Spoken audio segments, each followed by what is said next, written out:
ఈరోజు నిర్వహించినటువంటి వెన్నుపోటు కార్యక్రమం అనేది వైఎస్ఆర్సీపీ వాళ్ళకి ఒకటే హెచ్చరిస్తున్నాము. ఈరోజు కదిరి టౌన్ ప్రెసిడెంట్గా ఉన్నటువంటి బాబ్జాన్ గారు గౌరవ ఎమ్మెల్యే గారి మీద చేసిన అవాకులు చవాకులు పేలినారు. వారికి చెప్తున్నాము, భద్రంగా ఉండండి, చూసి మాట్లాడండి. మహిళలకు ఎలా గౌరవిస్తారనేది మీకు బాగా తెలుసు. మీ భార్యకి చైర్పర్సన్ కూర్చోబెట్టిన ఘనత కూడా ప్రసాద్ గారిదే.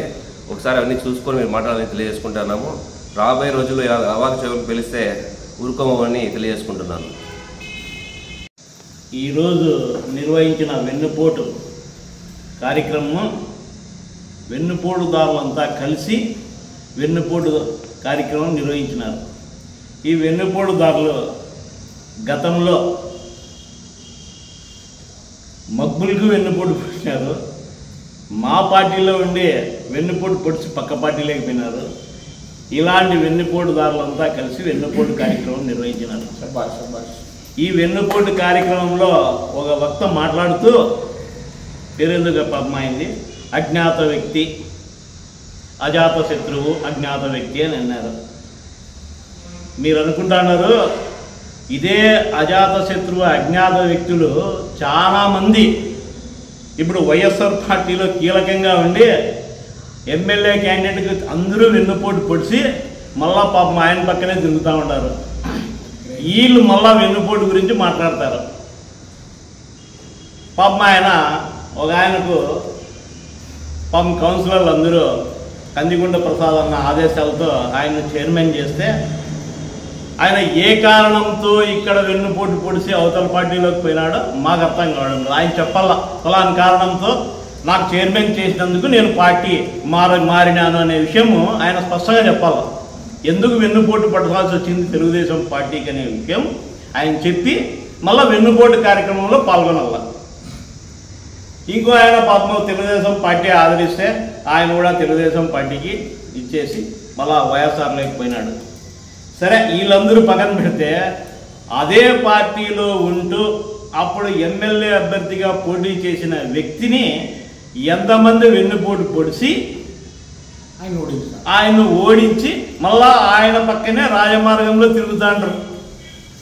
వీళ్ళందరూ వచ్చి ఈ వెన్నుపోటు కార్యక్రమం చేస్తారు.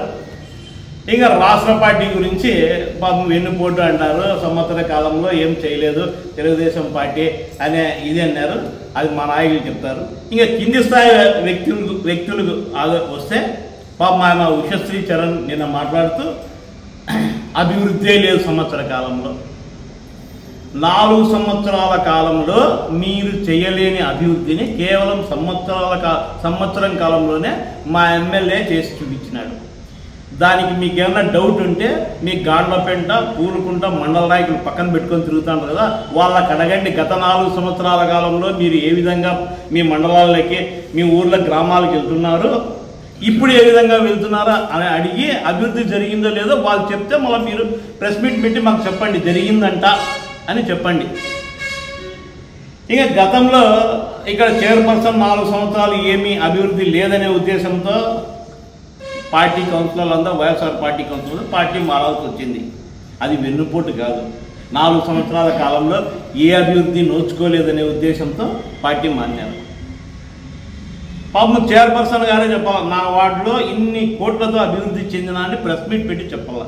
ఎందుకంటే ఎంత అభివృద్ధి జరిగిందనేది మాకు కూడా తెలుస్తుంది. ఆయన వార్డులో గతంలో ఉండే చైర్మన్ ఈ 4 సంవత్సరాల కాలంలో ఎన్ని కోట్లతో ఆయన వార్డు అభివృద్ధి చెందిందో చెప్పలేం.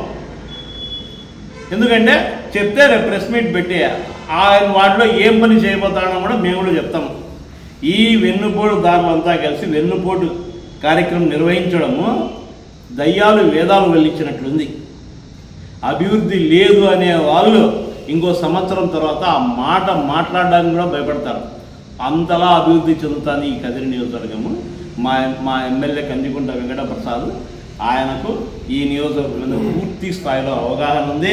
ఈ సంవత్సర కాలంలోనే మీరు అసంపూర్తిగా పెట్టిన పనులన్నీ పూర్తి చేసినారు. రాబోయే కాలంలో కొన్ని 100 కోట్లతో ఈ కదిరి నియోజకవర్గం అభివృద్ధి చెందుతుందని ఈ సందర్భంగా తెలియజేసుకుంటూ మీకు అర్హత లేని కార్యక్రమాన్ని మీరు చేయడం తగదని ఈ సందర్భంగా తెలియజేసుకుంటున్నాం. ఈరోజు కదిరి పట్టణంలో కార్యకర్తల్ని ద్వితీయ శ్రేణి నాయకుల్ని వెన్నుపోటు పొడిచి వెన్నుపోటు తినమని చెప్పేసి చేస్తున్నటువంటి వైఎస్ఆర్ పార్టీ నాయకులకు అయ్యా మీరు ఇందాక చెప్పారు ఒక ఊరు భాషలో నోరు గొంతు చించుకొని ఓ అంటారు. అయ్యా బాబు నీ గొంతు చించుకోవడం ఆపేయ్యా బాబు, నువ్వు ఊరికే గొంతు చించుకోవద్దు, నీకు రాజకీయ భిక్ష పెట్టిందే మా ఎమ్మెల్యే కందికుంట వెంకటప్రసాద్ అయ్యా బాబు, నీకు అర్థమే కాదు నీవు ఎంత, నీ స్థాయి ఎంత, నువ్వు ఎక్కడుండివి, నువ్వు ఏం చేస్తా ఉండివి, నిన్ను తీసుకొని వచ్చి కౌన్సిలర్ టికెట్ ఇచ్చి నీకు కౌన్సిలర్ చేసి కౌన్సిలర్ అయిన తర్వాత మున్సిపల్ చైర్మన్ చేసి మెజారిటీ సభ్యులందరూ ఆ రోజు నిన్ను వద్దన్నా కూడా ఒక వ్యక్తి కావాలని చెప్పి నిన్ను నమ్మి నిన్ను చేస్తే డట్టేట ముంచేసి వెన్నుపోటు పొడిచి ఎలక్షన్ల టైంలో వెన్నుపోటు పొడిచి పోయింది నువ్వు కాదా నాయన? నువ్వు వెన్నుపోటు గురించి మాట్లాడుతాండావా? నీ వెన్నుపోటు గురించి మాట్లాడే అర్హత కానీ యోగ్యత కానీ నీకు లేదు నాయన. నువ్వు మాట్లాడద్దు, అవన్నీ ఎందుకు మాట్లాడతావు వెన్నుపోటు గురించి? నువ్వు ఇంకోటి చెప్తాను, నువ్వు ఆడవాళ్ళకి ఎట్లా మాట్లాడాలా, ఎట్లా తెలిస్తే ఆయమ్మని అడగల్లా. కాదయ్యా స్వామి, ఒక అధికారి, ఒక మహిళా అధికారి ఆఫీస్లో కూర్చొని ఆఫీస్ కార్యక్రమాలు, ప్రజా సంక్షేమ కార్యక్రమాలు చూడాల్సింది పోయి బాహుబలి సినిమా చూసుకుంటా ఉంటే మేము మా లీడర్ ప్రతిపక్షంలో ఉన్న ప్రజా గొంతుగా మాట్లాడకూడదా? ఏమ్మా నువ్వు ఏం చేస్తానో తల్లి, సినిమా చూసుకునేది కాదు, ప్రజా సంక్షేమం పైన కొంచెం దృష్టి పెట్టమ్మా అని చెప్పి చెప్పడం తప్ప ఎవరైతే ఏముంది? అధికారికి ఆడ మగ మేల్ ఫిమేల్ అనేది ఉందా? అధికారి పని చేసుకుంటూ పోవాలా, అంతేగాని నువ్వు మా అధికారి పని చేయకపోతే అధికారికి పని చేయించుకోవడంలో మా పని చేయి అని చెప్పి చెప్పడంలో తప్పేముంది? ఆడవాళ్లను గౌరవించడంలో మా కందికుంట ఒక బ్రాండ్. నా భార్యను, ఇంట్లో ఉన్నటువంటి నా భార్య మున్సిపల్ కౌన్సిలర్, మేము 4 ఏళ్లుగా మా వార్డులో గంపడు మన్ను ఎక్కడ వేయలే. అలాంటి వార్డులు దాదాపు 25-26 వార్డులు ఉన్నాయి. అంతెందుకు మున్సిపల్ చైర్పర్సన్ వార్డులోనే ఏం జరిగింది గతంలో? ఇప్పుడు వదిలేండి, మేమైతే ఉన్నామా? గతంలో మీ మున్సిపల్ చైర్పర్సన్ ఉండే వాళ్ళ వార్డులో ఏం జరిగింది? ఏ పనులు చేశారు మీరు? కదిరి నియోజకవర్గంలో దాదాపు 600 కోట్ల రూపాయలు ఈ సంవత్సరంలో అభివృద్ధి చేసిన ఘనత ఒక్క కందికుంట వెంకటప్రసాద్కి. కాకపోతే మీరు పబ్లిక్ డొమైన్లో చూసుకోండి, లేదా బహిరంగ చర్చకు వస్తే మేము ఎక్కడెక్కడ ఏమేమి పనులు చేశామనేది మీకు బహిరంగ చెప్తాం. అట్టర్ ఫ్లాప్ అంట. ఏం అట్టర్ ఫ్లాప్ నాయన? గ్యాస్ సిలిండర్లు ఖాళీ అయిపోయినాయి, అట్టర్ ఫ్లాపా? ఇట్లాంటివన్నీ మాట్లాడద్దు నాయన అట్టర్ ఫ్లాప్ అని చెప్పి. కందికుంట అనేది కందికుంట, కదిరి అంటే కందికుంట, కందికుంట అంటే కదిరికి ఒక బ్రాండ్ ఎవరైనా ఉన్నారంటే అది కందికుంట వెంకటప్రసాదే. నువ్వు ఆయన బ్రాండ్ గురించి ఇంకోటి గురించి చెప్పద్దు. కార్యకర్తలకు ఏదైనా జరిగితే నేనున్నానని ముందుకు వచ్చే బ్రాండ్ మా కందికుండేది. ప్రజలకు ఏమైనా జరిగితే నేనున్నానని ముందుకు వచ్చే బ్రాండ్ కందికుండేది. ఏదైనా ఎక్కడైనా అన్యాయం జరిగితే నేను ఉంటాను ముందర అని చెప్పే బ్రాండ్ మా కందికుండేది. నువ్వు మా కందికుండ గురించి మాట్లాడతావా?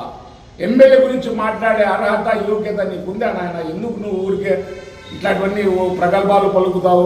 ఇంకా బాబు షూరిటీ, భవిష్యత్తు గ్యారెంటీ అని చెప్పి చెప్తాను. ఏమయ్యా మీ కళ్ళు ఏమన్నా దుబ్బినాయేమయ్యా స్వామి? గ్యాస్ సిలిండర్లు ఇచ్చినాం, పెన్షన్లు మీరు 2000 నుంచి 3000 పెంచేదానికి 5 ఏళ్ళు పెంచుకుంటూనే పోయినారు.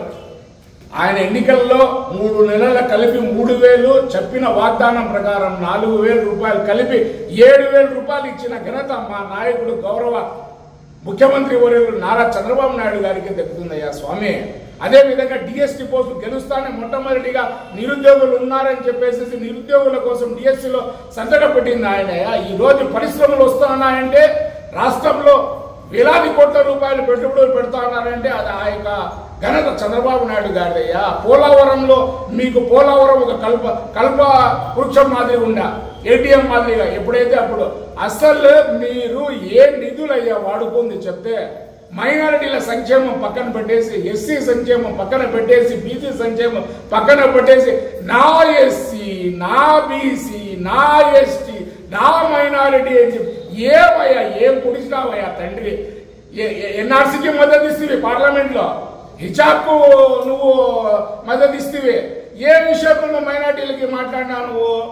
మొన్నటికి మొన్న ఒక బోర్డు బిల్లు వస్తే పార్లమెంట్లో వ్యతిరేకిస్తావు, రాజ్యసభలో మెజారిటీ ఉన్న చోట మద్దతు ఇస్తావు, మళ్ళా నేను ముస్లిం పక్షపాతి అంటావు. నీకు లెవెన్ రెడ్డి అనక ఇంకేమన్నా వేరే రెడ్డి అంటారేంబా స్వామి. ఇవన్నీ వదిలేసే, ఎందుకంటే మాకు చాలా నిన్ను విమర్శించాలంటే సిగ్గుచేటు. నువ్వు వెన్నుపోటు దినం కాదు, రాష్ట్ర వ్యాప్తంగా పెట్టాల్సిందే. గొడ్డలిపోటు దినమని పెట్టు, బాగుంటుంది. ఆ గొడ్డలిపోటు, కోడి కొద్ది పోటు, ఇంకోటి పెడితే నువ్వు అన్ని అబద్ధాలన్నీ చెప్పేసి గులకరాయి, కోడికత్తి, గొడ్డలిపోటు ఇవన్నీ ఒక్కొక్క రోజు ఒక ప్రోగ్రాం పెట్టుకొని తిరుగుకో. ఒక సంవత్సరం అయింది. తల్లికి వందనం అనే కార్యక్రమం జూన్లో ఇస్తామంటున్నారు. ఆగస్టు 15వ తేదీ మహిళలకు ఉచిత బస్సు ఇస్తామంటున్నారు. రైతు భరోసా రైతుల ఖాతాల్లో ఖరీఫ్ సీజన్లో ఖచ్చితంగా వేస్తామంటున్నారు. నువ్వు గెలిచిన ఒక సంవత్సరం పాటు అమ్మఒడి వేయలేదు నాయనా. మీరెందుకు చెప్తా అన్నారే, ఏంటి పొడిసేసినట్టు డబ్బులు కొట్టుకుంటున్నారే, ఏం చేస్తారే మీరు ఒక సంవత్సరం పాటు? ఒక సంవత్సరం తర్వాత అన్ని ప్రోగ్రాంలు చేసినారు. ఈ రాష్ట్రాన్ని విధ్వంసం చేసేసి, ఆర్థిక విధ్వంసం చేసేసినావు. ఈ రాష్ట్రంలో డబ్బులే లేని పరిస్థితి చేసేసినావు. ఈ రాష్ట్రంలో డబ్బులు తీసుకొని వచ్చి పోలవరానికి ఆంధ్రుల హక్కు, విశాఖ ఉక్కు అనే కార్యక్రమం ఫ్యాక్టరీని మూతపడుతుంటే ఆ ఫ్యాక్టరీని తెరిపించడానికి ఆయన 11,000 కోట్ల రూపాయలు తీసుకొని వచ్చి అది ప్రైవేటీకరణ కాకోకుండా చేసిన ఘనత మా నారా చంద్రబాబు నాయుడు గారిది, మా తెలుగుదేశం ప్రభుత్వానిది. ఈరోజు మన అమరావతి మన రాష్ట్ర రాజధాని ఏది అంటే చెప్పుకోలేని పరిస్థితి. 3 రాజధానులు అని చెప్పేసి ఎక్కడా రాజధాని లేని, తల్లికి తండ్రి లేని బిడ్డల్ని చేసేసినాం ఈ రాష్ట్రాన్ని. ఈరోజు అమరావతి